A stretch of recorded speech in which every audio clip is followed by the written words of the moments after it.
Onyinye Chuku Adoma Sewa Ajimai is her name.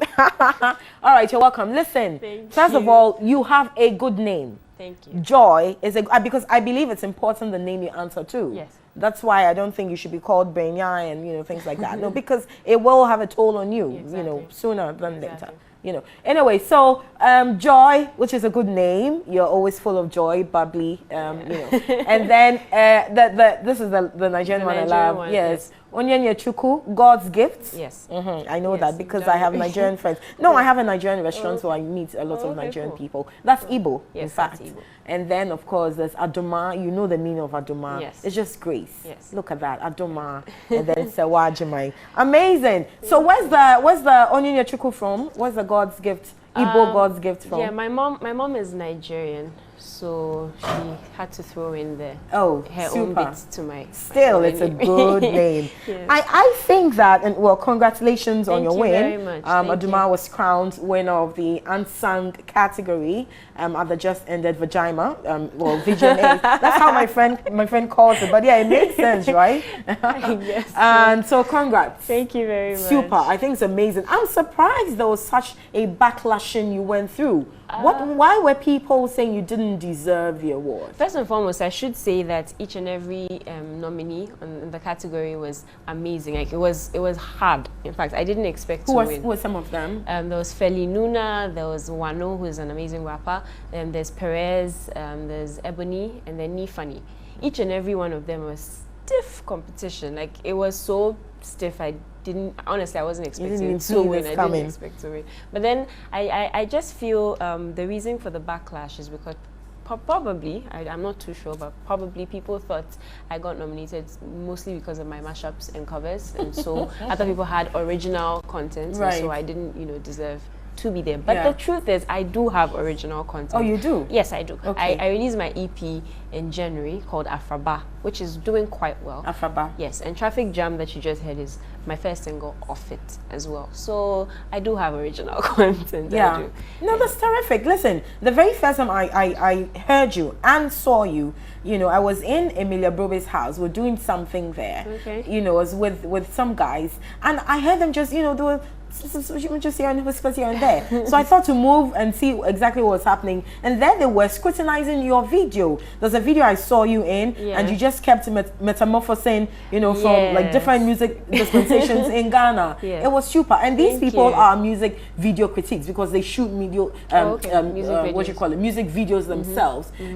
But they're like, this is super, this is amazing, this is so cool. And what informed that concept? I loved it totally. You looked amazing, in every dispensation, and you sounded amazing. Thank you. But basically, I started this whole thing wanting to start a YouTube channel because I watch a lot of covers, and a lot of people do. Apparently, I didn't really know it was new in Ghana. I thought people did that because I'm on YouTube a lot. So all I wanted to do was start a YouTube channel. Yes. So I did my first YouTube cover of songs from Ghana. Because I didn't want to do foreign songs and put them out there. Yeah, I remember Stoneboy and Sarkodie's Buffy. Yes, so I did a mashup of two of them and just put it on YouTube just to start my YouTube channel, which became a thing. Yes. And then from there I decided, because I'm very vintagey and old soul-y, I decided to do an evolution of how music has traveled over the years up to now. That's what birthed that video. Yeah. But thank you so much. No, I think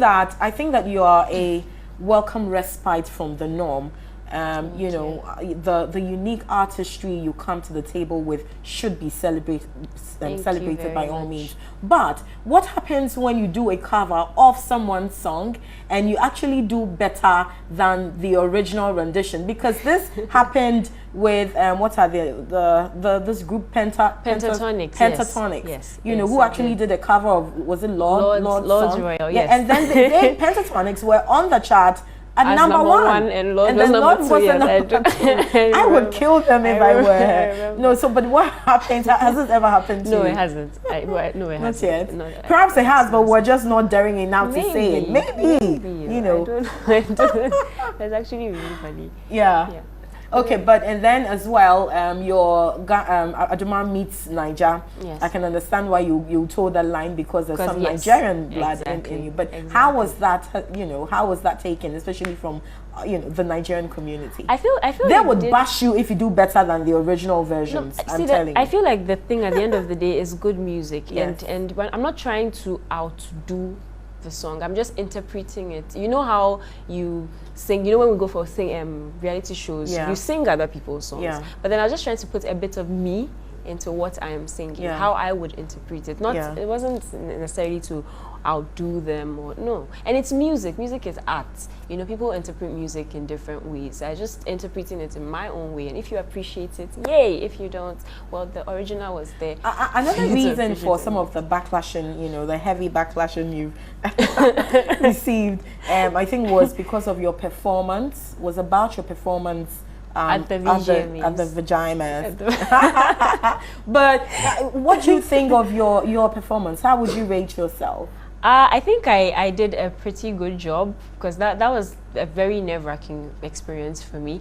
The fact that it was the stage was so huge and so many people were watching. But I think I represented myself. What I wanted to do was represent myself to the fullest. I'm an Afro jazz artist, and I wanted to bring that fully to the table. I knew it was going to be different. In fact, those who interviewed me before, I promised them that it's definitely not going to be anything they've seen before, because I know my genre is very different and it's not necessarily mainstream. So I feel like I represented that the best way that I could. A lot of people came back at me that it was boring. I understand how people would think. Not everyone will appreciate. Yes, of course, yes, course. And quite frankly, I'm not necessarily doing music for everyone. If you appreciate it, yay. Yeah. If you don't, in time, I feel like you will. So how do you deal with the critique? How do you deal with I don't or the lambasting? Honestly, most of the time it's quite amusing, because I was a very shy, very reserved person. Yeah. So to see a lot of buzz, it's hard to, you know, fully accept it. But that notwithstanding, I feel like all the negativity just helps me want to push even harder. Yeah. Because I feel like I have something I need to prove, and I feel like I need to pass this across to someone who would, you know, understand it later. Because at the end of the day, I'm not trying to I'm not trying to outdo anybody. I'm not in competition with anybody. I'm trying to carve my own niche. And if you understand, you will. If you don't, I feel in time. I feel like in time you will. Okay, so you say that the genre of music you're doing is what? Afro jazz. Afro jazz. Yes. I've heard people label you neo jazz. Like if you're neo soul, you know, what is Afro jazz? Afro jazz, traditionally, I'm a very vintage lover. I love jazz, I love soul, I love blues. Okay. But mostly, what's the difference between jazz and the blues there's not much, and ragtime? There's not much difference, because I don't really know the technicalities. But I feel like when I hear it, I do. But then there's not much different. But I love listening to, you know, that sound.